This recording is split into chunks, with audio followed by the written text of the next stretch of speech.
What I got, you can't buy.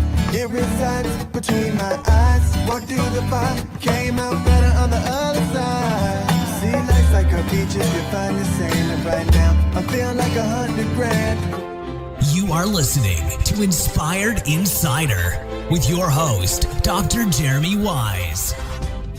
Dr. Jeremy Weiss here, founder of InspiredInsider.com, where I talk with inspirational entrepreneurs and leaders. Today is no different. I have Josh Rosen of Hotspex Media and Reticle AI. And Josh, before I formally introduce you, I always like to point out other episodes people should check out of the podcast. And some other good ones, Jason Swank I had on. He built his agency up to over 8 figures and sold it. And then he actually started a group to help agency owners, and he has a separate company. They've been buying up agencies and in the agency space. So it was really interesting on this, the evolution and the valuations and everything like that. And also Todd Taskey I had on, who's got the Second Bite podcast. He also helps kind of pair private equity with agencies and helps them sell. And sometimes they make more on the second bite than they do on the first. And we'll get into some of these things too, because Josh has a journey that relates to some of these topics as well. And before we get into it, this episode is brought to you by Rise 25. At Rise 25,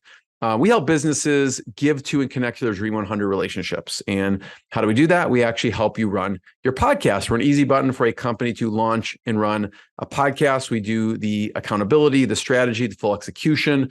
Josh, we call ourselves the magic elves that run in the background and make it look easy for the host and the company so they can create great content and develop amazing relationships. For me, the number one thing is relationships. I'm always looking at ways to give to my best relationships. And I've found no better way over the past decade to profile the people and companies I most admire and share with the world what they're working on. So if you've thought about podcasting, you should. If you have questions, you can go to rise25.com. I've been doing it for over a decade. Josh, I'm excited to introduce Josh Rosen. He's co-founder and president at Hotspex Media. He oversees VPs, directors that are focused on ad operations, revenue operations, product, customer success. Actually, he grew the company from its origin from 3 to over 40. And then we'll talk about them merging with Hotspex. And Josh is also the co-founder of Reticle AI, which was born out of the Hotspex Media and his experience there. He helped create a self-serve tool for media planning and buying teams, which is called Reticle AI, and they created it to make advertising better. And this element made Hotspex Media one of the top growth companies. Also, they're ranked by Deloitte and Ad Age best places to work in 2023. And Reticle continues to build a reputation with the industry recognition from which is the best buy-side innovation, right? And there's so much more, which we'll dig into. And he does this all while balancing family life with wife and 3 kids. So Josh, thanks for joining me. Thank you very much for having me. That was, I sound very impressive when you say it. We got to have you overtake YouTube, the other Josh Rosen from football. So talk about Hotspex Media and what you do. I thought you were going to ask me to talk about football and how I plan on winning a Heisman Trophy. I don't know anything about that. Yeah, absolutely. So Hotspex Media is a programmatic trading desk. We work with agencies and brands directly, help develop strategy, and then actually implementing buying, and then reporting, which has become one of our biggest investment components of our business over the last couple of years, so that we're able to help brands really recognize the value in the investment in working with us. You started Wave Digital Media, which I said, then merged with Hotspex. What was the original idea with Wave Digital Media?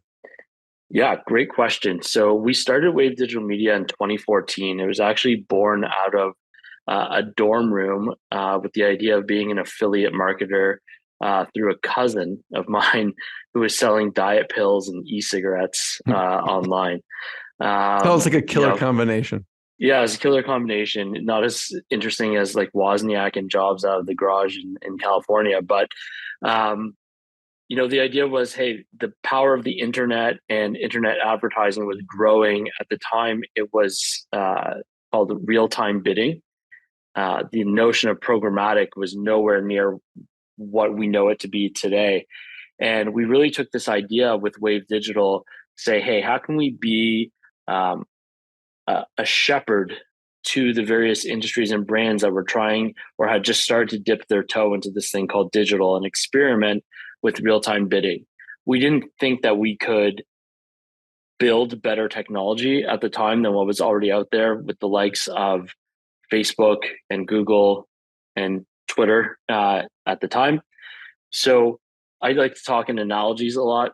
I equate it to being a race car driver, saying, we didn't design the track, we didn't build the car, but we certainly are very good at driving and getting around the track faster than anybody else. And that was the guiding principle in what we were setting out to do. How do we help advertisers navigate the complexities of real-time bidding in the most meaningful way possible? So was the original idea you were going to do this for yourself through affiliates? So you would basically find a product and you would basically advertise that product as an affiliate and make the spread?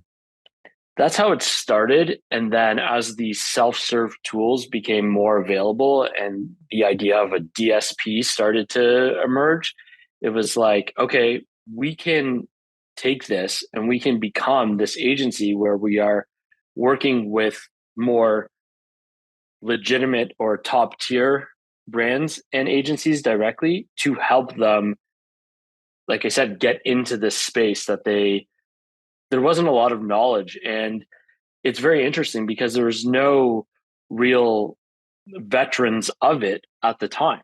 The closest you had was anybody who was in, SEO or SEM space and the affiliate game as far as hands-on keyboard people were concerned. And those were some of our early hires.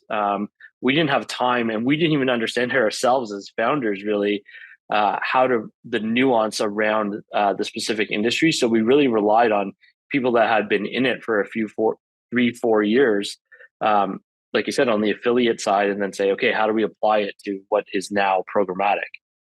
Yeah, because I've had people on, Josh, that they stayed in that space and they became more of a direct, like that's what they just continue to do from the affiliate perspective and just drive tons of traffic and make a lot of money that way. You took a different route. You wanted to basically help a lot of different clients. And what was the first pivotal client? If you can't say their name, just what industry were they in and how'd that come about? Yeah, it was an auto group out of Quebec. That was our first pivotal client. That was our first real client, to be honest, that wasn't an aunt or a father of one of the founders or cousin or, good friend who, was spending a couple $100 a month with us. And we weren't able to really track anything or do anything. That they were our first real client that we were able to prospect and then close. What was what were you doing for them at the time? We were running their digital media campaigns for the entire auto group and the various brands that fell under the group. I can't remember the stats off the top of my head because it was like 7 years ago, and there's obviously been what platforms were you? At that point, they were probably not doing any online advertising, right? They're doing a little bit. It was mostly through display and search. I don't recall if social was anywhere even near the realm of where it is now back then. Yeah. So maybe we were dipping our toe into it a little bit. And then how did you decide early on how to charge? What were you charging at the time? You're assuming that I still know that I have figured it out. I'm making more an assumption that you maybe have a better idea. We have a better idea. We kind of let that lead by the client. Hey, how were you charging for this before? Does this feel comfortable to you? We had a rough idea, obviously, of what our hard costs were at the time in terms of our minuscule salaries and then our tiny office rent that we had, and then what our Starbucks bill was on a weekly basis. And that was basically what we just wanted to ensure we had covered. How do you just survive early on? You mentioned, when you have a company, you eat what you kill. right? And there are expenses, and Yeah, both of you and your co-founder have personal expenses. How did you manage that while starting a business? it was hard. Um, there was lean times, and I'm grateful for it because it really shaped us. And I truly believe that the success that we've experienced over the last decade can be directly attributed to those lean times. I don't think we have ever forgotten that. And I feel that we continue to operate as if it's all going to go away tomorrow. We've never taken any outside investment. Everything is very measured on a shoestring budget, if you will. Um, we continue to operate very, very methodically, and with the idea that we have a fiduciary responsibility, not only to ourselves, but to our staff, that we don't overextend, we don't overinvest, so that we're not laying off. We have an attrition rate that is significantly below the industry standard, well below 4% on both a client side and on an individual staff side. We're one of the few firms, especially in Canada, that's continuing to grow, both in revenue and through staff, even during the pandemic as well.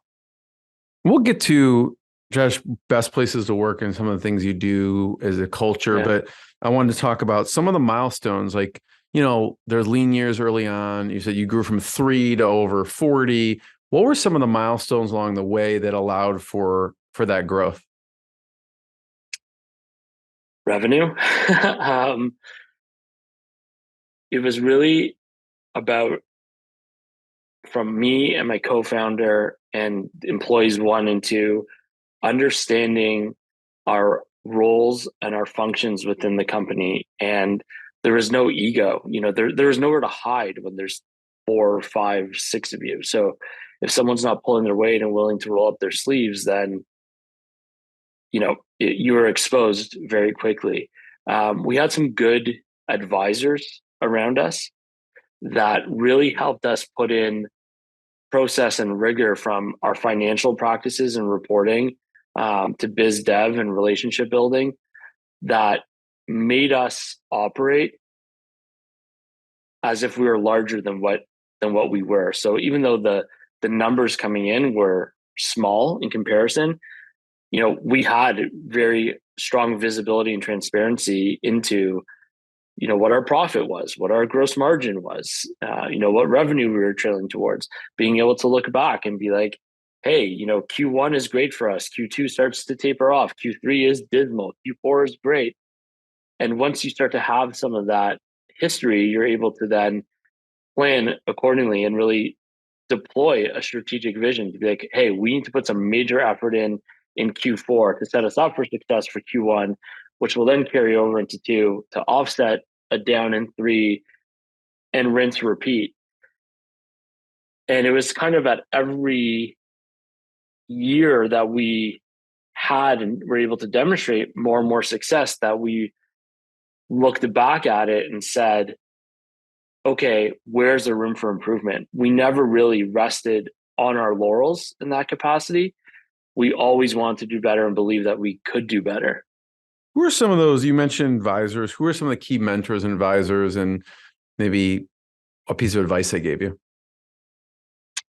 So they were various family members, people that had run large successful businesses. Some of them were involved directly in the industry where we licensed some of the technology from, or had been partners of ours along the way. I think the best advice that we ever got was, stay neutral. Celebrate the highs, learn from the lows, but don't get caught up in them. Come back to center and know that there's a job to do, and stay true to who we are.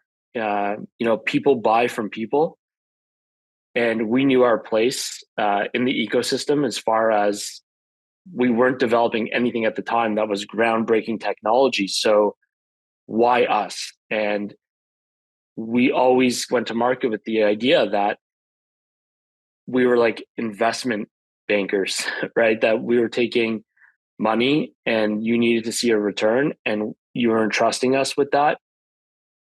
And we took that very seriously and we weren't spending it frivolously, inflating results. And even today, I say to prospective partners, I say, don't judge us in the good times. That's easy. Judge us when something goes wrong, when there's an underspend or an overspend, or a tracker falls off and we're not able to attribute return on ad spend to you. If we miss a report, like there's going to be things that go wrong. How we respond to that is where I want you to measure, because that's the true measure of the partnership. So when things go wrong, how can you give me an example of I had a guest on the other day who talked about they would every Friday they had people share major screw ups with the company, and then they would all kind of talk about how they handled that. What was one of those where something went wrong and how you and the team handled it to make that relationship better, even though it could have gone south, possibly? Yeah, we had that recently with a telco client that we were significantly underreporting. I don't remember the minutia of the situation, but the campaign looked like it was very poor. And it turned out to be a relatively simple pixeling issue, and that we were able to actually go into the data and pull out the various conversions. And it just wasn't jiving with what they were seeing. And of course, there's different degrees of visibility that we have as the media agency versus what they have as the advertiser. And it was really just an all hands on deck, showing them that, hey, here's the team. We're all showing up. I had multiple calls with that leadership team at the client side. No finger pointing, straight up, hey, we are on this. I am beyond sorry that this happened. Here's the steps that we're taking to mitigate it. And we're going to get back to you at this time. And then sticking to that time and not trying to point the finger and trying to assume as much of the responsibility as possible, but also respectfully sharing where there's accountability from their side as well. And I think that in that downside helped us understand where there's potential gaps in our organization in terms of change management, project management overall, where we're sharing reports, dashboards, sharing pixels, getting approvals. And that helped us foster and develop a much stronger relationship with that brand moving forward. One that was built off, hey, you really are here for us, no matter what, whether it's Friday at 5, Saturday or Sunday. In fact, we've even won business because we've worked very hard at establishing strong credit facilities with the platforms that we work with so that we could take on spend. And then especially in the early days of RTB or programmatic, a lot of the business was run on people's credit cards. And when you're spending tens of thousands of dollars a day and you have executives that have their credit card into the platform, buying other stuff as well and other things going on it, that credit card can get maxed out very quickly. So we won a significant piece of business from a very large international, long-standing agency because their credit card was maxed and their Facebook ads weren't running. And we had credit terms with Facebook. And we were like, yeah, we can spin this up right away and we don't have to worry about that. And we've been partners with that agency now as a result of that agility for nearly 10 years. So sometimes, Josh, you'll work directly with the company, and there's times too where maybe an agency doesn't have the same capability as you, and they will have you run that for one of their clients? Correct. Yeah. And is that typically, does that client typically know you exist, or is that more of like a white label scenario? There is no such thing as typical in this industry. So I think it varies. Our preferred engagement would be we are in lockstep, arm in arm, seat at the table. We intentionally built the business 10 years ago with the idea that we wanted to be narrow and deep in our focus, specifically on digital media. It took us a very long time to even bring on search as a primary practice because it was still kind of an outlier in terms of what programmatic was considered. And because of that approach to how we look at the industry, we find ourselves able to complement various types of other agency relationships. So whether it's a PR firm, a traditional in terms of linear, TV and out of home and radio media agency, or a straight up creative and strategy / design agency, we're able to work with all of them in various capacities because we don't have any competing interests or capabilities. Totally. I'm curious of how you structure those type of partnerships. And I'm sure, again, like you said, there's no typical, but what are the kind of variations of them? Whether, I don't know if there is a percentage, as far as a partnership, or they, charge something else. How do those partnerships, how have you structured partnerships? C, all of the above.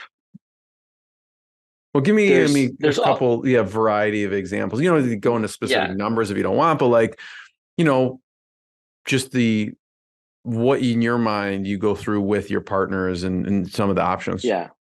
There's definitely a rev share model that typically comes into play where we split the fee that we charge with the partner agency.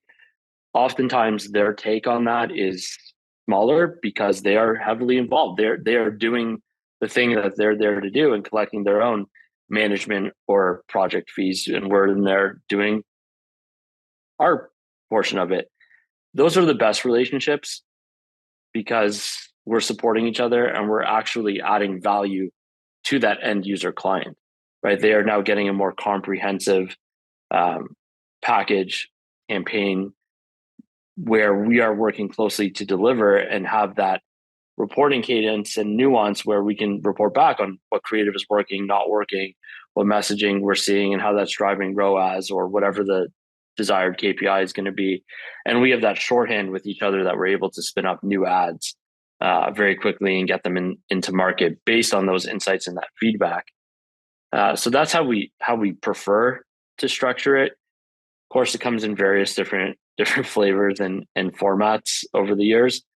I think more and more as the industry evolves, frankly, as brands, as advertisers are starting to move away from more traditional retainer models as well, they're happy to see that degree of transparency and know like, hey, this is my media group. We're paying them this amount based on media investment. This is my creative and strategy team. We're paying them based on this. And everyone goes off and does what they're supposed to do.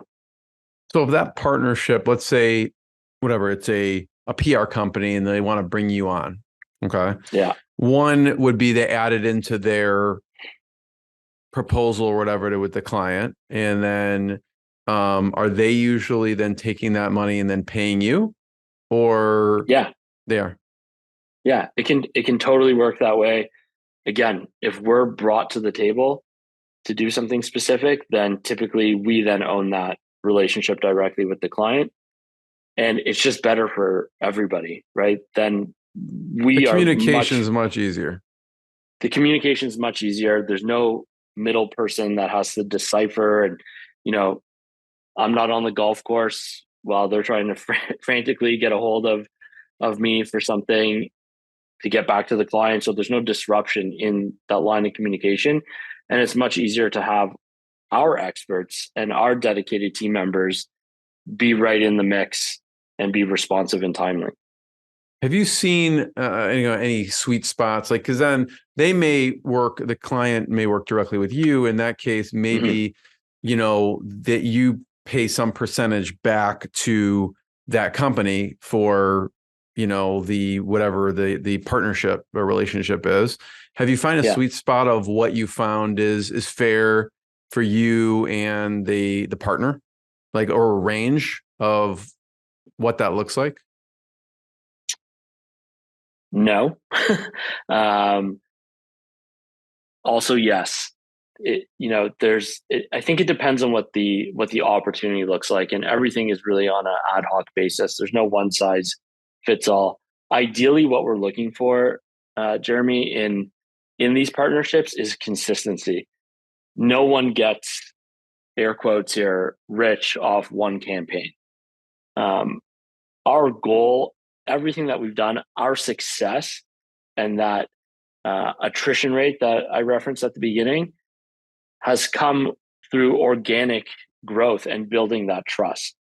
So we're not in it to just take the highest fee possible and pay the highest referral fee or, rev share to a partner agency. We're in this to work with advertisers that consistently are in market and spending.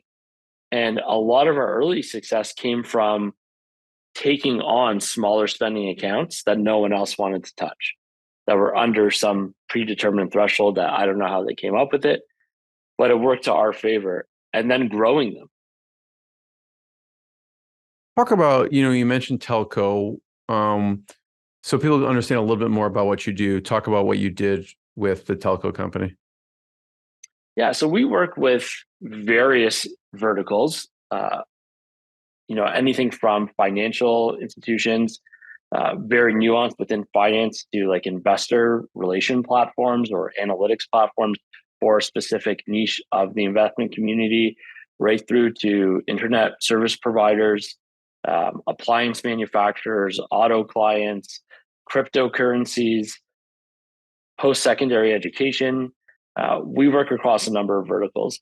With each advertiser, there's a different requirement in terms of what their go-to-market plan consists of. Some of them have high awareness and they want to generate a lower cost per acquisition. Some of them are launching and have no awareness and need to create a name for themselves and drive traffic and generate leads. So it kind of goes back to the fee model. There's no one size fits all in terms of what that brand is looking to do.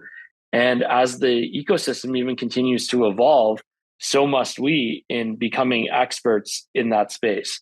As you scroll down there, there's a couple clients that you referenced there, and there's some that we're looking at launching in Amazon as an example, and that's a relatively new platform that didn't exist 10 years ago. Pinterest continuing to add new and unique advertising products to it.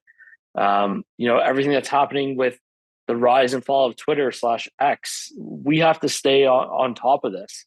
Snap, TikTok, Reddit, like everything is always adapting and changing.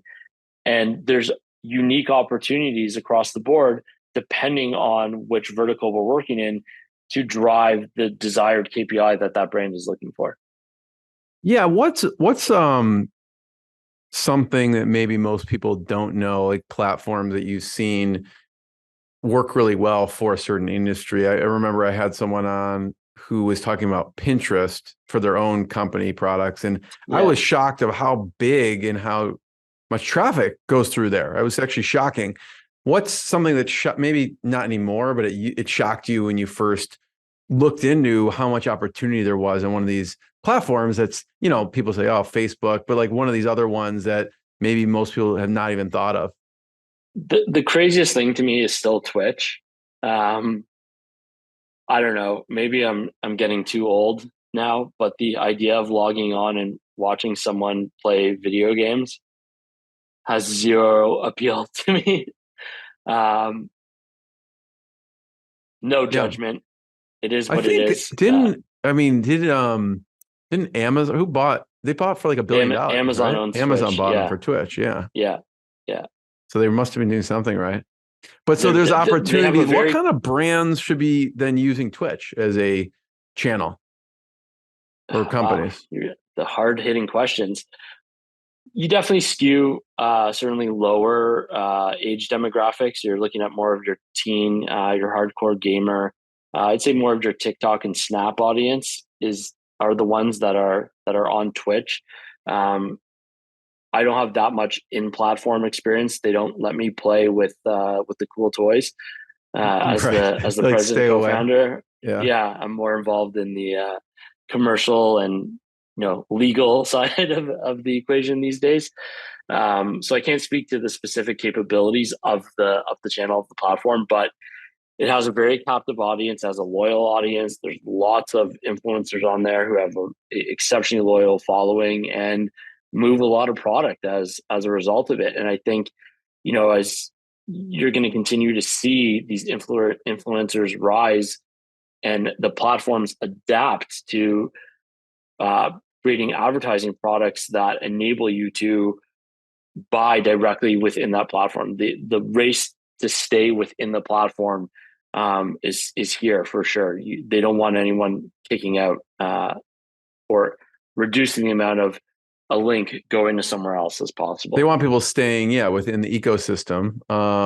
Yeah. What are your thoughts on Reddit? What have you seen with Reddit and companies how they're using Reddit? Reddit kind of comes up every once in a while as a platform that advertisers want to see on. We've run some campaigns on it. It's, in my view, a little bit similar to X in terms of unpredictability and decentralized content that's on there. My understanding as well is there's some limitations in terms of nuanced targeting. So as far as geo-targeting is concerned and how granular you can get to the audience. So again, it depends on where that brand lives within the funnel, right? If they're looking to do more upper funnel brand building awareness type exercises, then that may be a platform has a large user base. CPMs are, I think, relatively affordable, that for lack of a better term. If it fits the profile of what that brand looks like, then yeah, it could be a viable opportunity. But it really varies on brand and where they want to focus. Talk about, thanks for sharing that. It's just some of the stuff seems like a black box to me, anyways. Yeah, The team, and sure. we mentioned before Ad Age, best places to work. What are the things that you do as a company that allow you to win those type of awards? I think it starts with myself and my co-founder Alexander Schur. We wanted to. There he is. He's in the middle there. We wanted to build a company that we wanted to work at. So we always started with this idea of like, what did we not like about the companies that we interned at or that we worked at, and how could we do it better? And we just did that. What did you not like about previous companies? Some of the things? bureaucracy and politics, and just because you were tenured and of a certain level, you didn't get involved in things, or you didn't seem to care too much. Understanding that people have a life outside of work and celebrating those differences, and just genuinely saying the things to people that you want to hear from your boss, that you want to hear from your employer, how much you appreciate them, giving extended long weekends so that people could really get out there and enjoy themselves. Not taking ourselves so seriously. We're not changing the world 98% of the time with our campaigns. Every once in a while, we have the opportunity to work on a really great campaign that is meaningful and is doing some change. So let's just have fun with what we're doing and do some great work, deliver some strong results, and be kind to each other and have some fun in the process. What's it look like with in-office versus remote for the team? Yeah, I'm not going to lie, it's something that I don't think we have figured out. And in the early days of the return to office conversations, I was listening to anything I could get my AirPods onto, reading, every blog post or tweet that came across my screen that had some sort of opinion or view on it. Ultimately, where we netted out was we need to be true to ourselves. And that goes back to being a company that we wanted to work at. So we have a every other Wednesday, strongly encouraged policy. The office is open. It's stocked with snacks and beverages. Everything that you need to make it comfortable. There's a few people that take advantage of it on a regular basis. There's some that don't. There's some people that live very far away from it. I think at the end of the day, we want people to feel comfortable. We want them to feel supported. And the results that we've been able to demonstrate over the last 3.5 years kind of speak for themselves. So it's hard for me to say it's not working. So we're just going to keep doing what we do.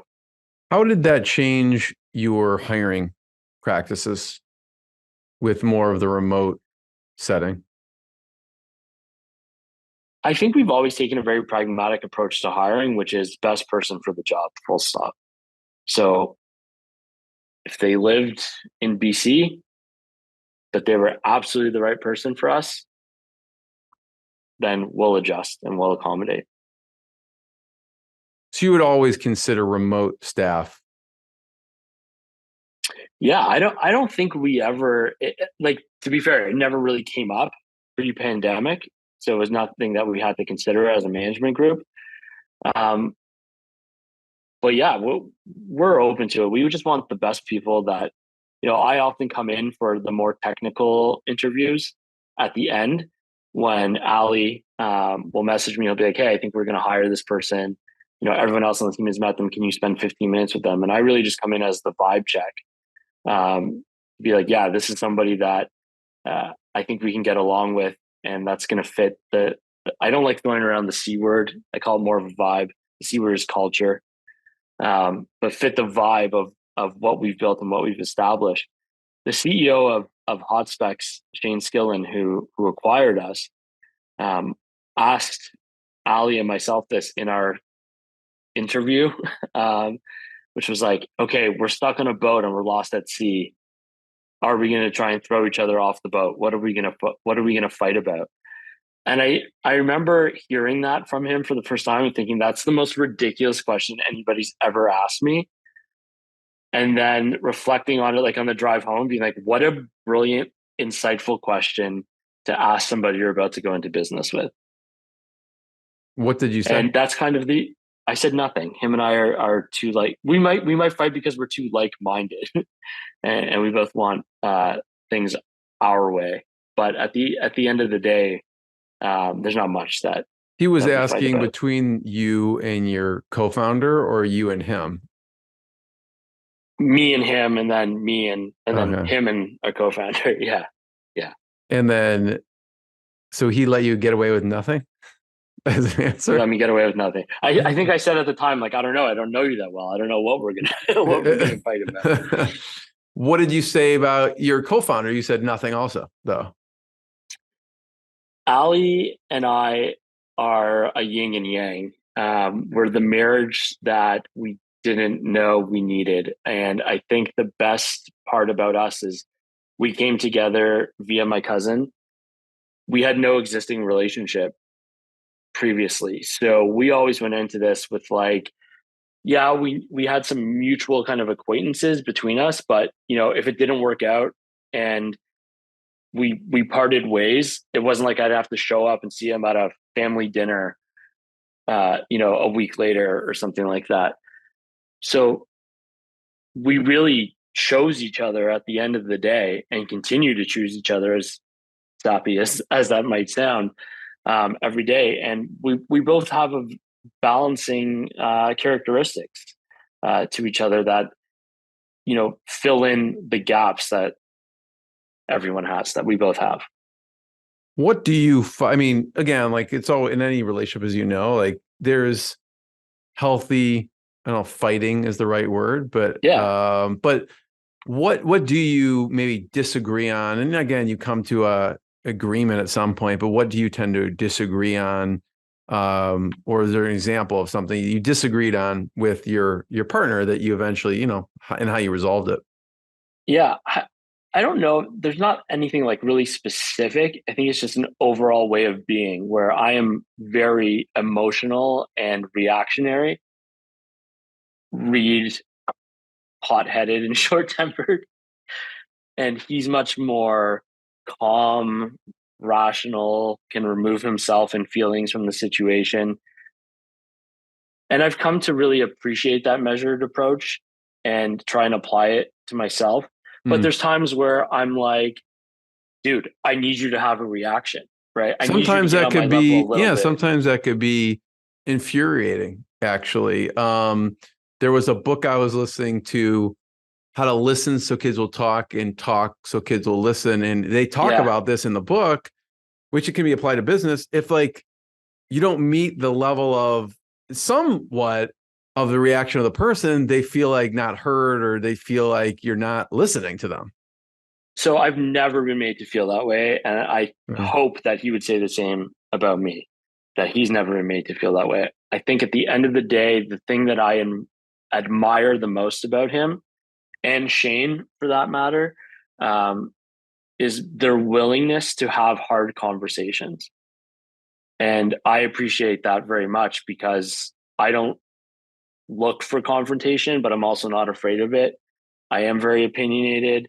I am short tempered at times, and sometimes I just need to vent and blow up and be talked off the ledge and made to feel like, yeah, like you're entitled to your feelings. You are right. Okay, now that you've blown off that steam, what are we going to do about it, and how are we going to help it? Yeah. Talk about, so Wave Digital, Mm. now Hotspex Media.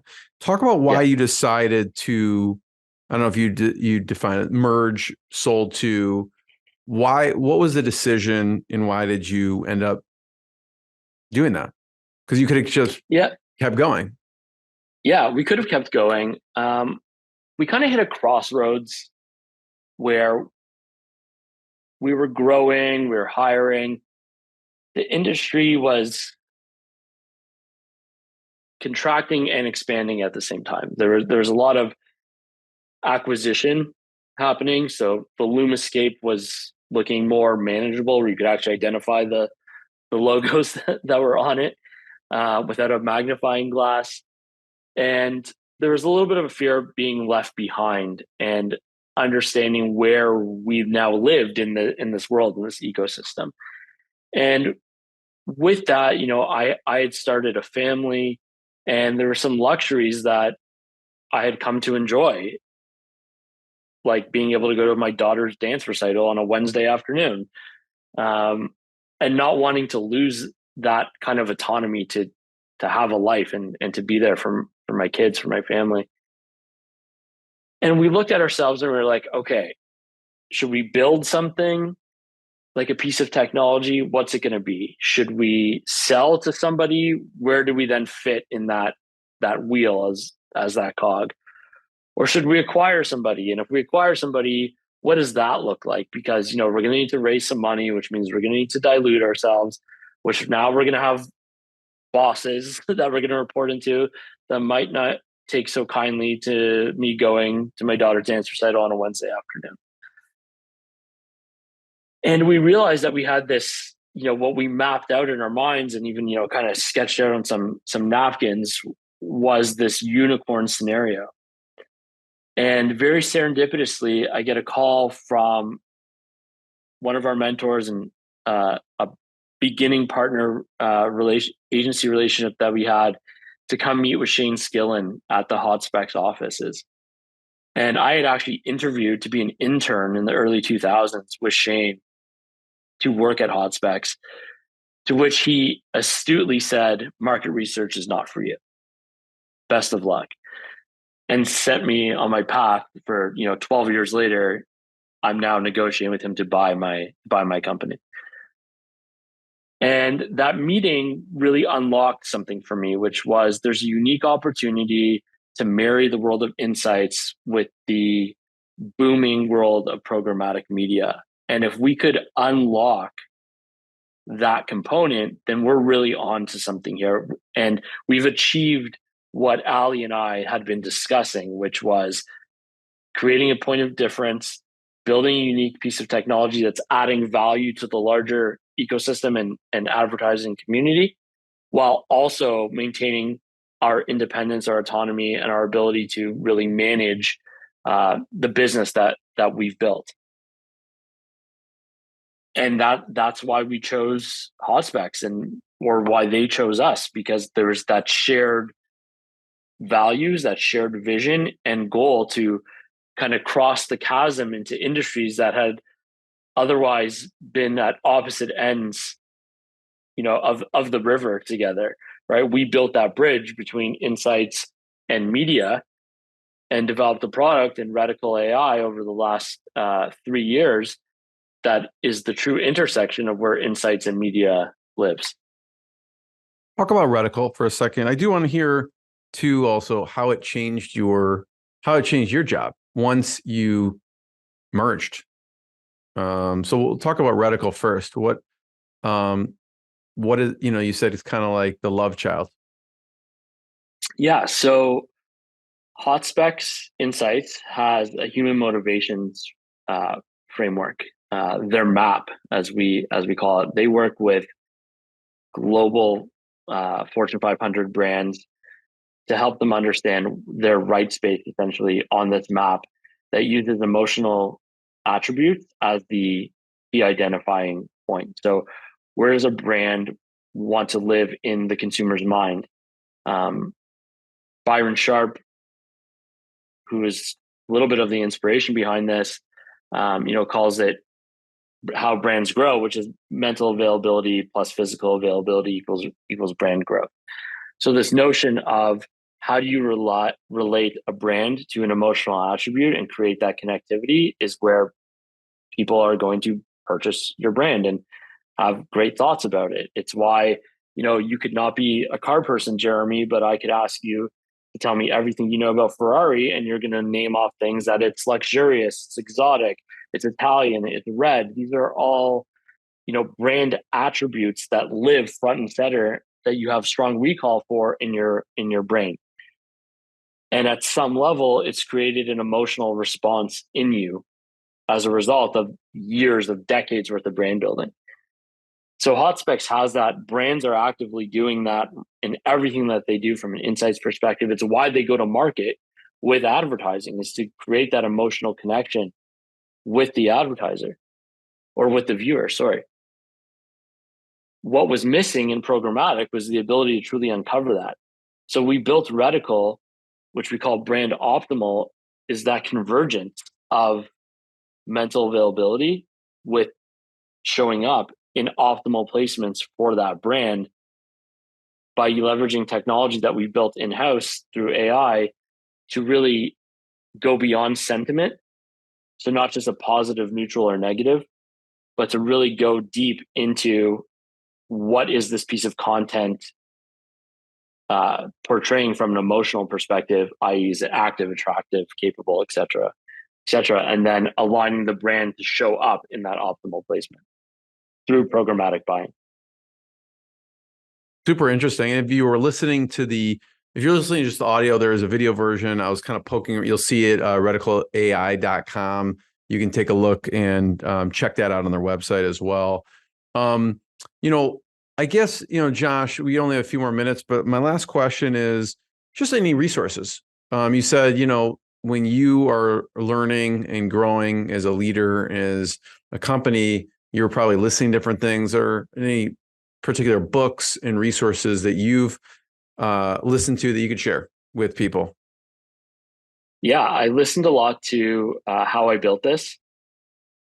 I listened to Startup, which was one of the most interesting podcasts because it was the building and start of Gimbal. And I just, watched people around me in our industry, not in our industry, and just tried to learn their journey and understand what they did that I wasn't doing. And I never stopped or was never afraid to ask a question. And I remember we were named one of Canada's fastest growing startups by a prestigious publication here in Canada. And they had a luncheon for all the winners. And Jim Basili was one of the attendees. And if you don't know who that is, he was the CEO of RIM, which made BlackBerry. back in the day. For the younger listeners, that was before the iPhone. And I miss it dearly, by the way. I'll just say that. I hung Still on to wish I my had that. BlackBerry as long as possible, so I Good get for it. you. Yeah. Good for you. I miss that thumb wheel, although I Yeah. probably have some form of carpal tunnel if I still had it. And I got him in a corner and I asked him, I said, "Hey, what advice do you have for me as a young, founder who's trying to build a company in a very competitive space?" And he said, I'll never forget this. He said to me, "Everyone thinks that entrepreneurship and running a business is linear, right? You do this, and then you do this, and you do this, and you do this, and that, kind of waterfalls into the next stage." He said, "I want you to envision that you're trying to hop across a pond or something, and there's all these stones on the surface. So, you take a step left, take another one left, and you hop right, and you're trying to follow the path. And then all of a sudden you're like, oh, no, there's no more stones to hop to. So you backtrack, and then you find a different path. And you kind of keep going in this crazy, convoluted way that's kind of zigzagging across the pond until you reach the other side. That's what running a business is." And I've never forgotten that. And I think that resonates true with no matter what industry you're in. It's not linear. Nothing happens in a vacuum. It's 2 steps forward, 5 back, but that's where your mettle is tested. That's where you can reach that summit and really look back and say, wow, we did something here. And then roll up your sleeves and go right back to work. Josh, I'm the first one to thank you. Amazing. Thanks for sharing your journey. Hotspecsmedia.com, ReticleAI.com, and we'll see everyone next time. Thanks, Josh. Thank you. What I got, you can't buy. It resides between my eyes. Walked through the fire, came out better on the other side. See, life's like a beach if you find the sand. And right now, I'm feeling like $100 grand.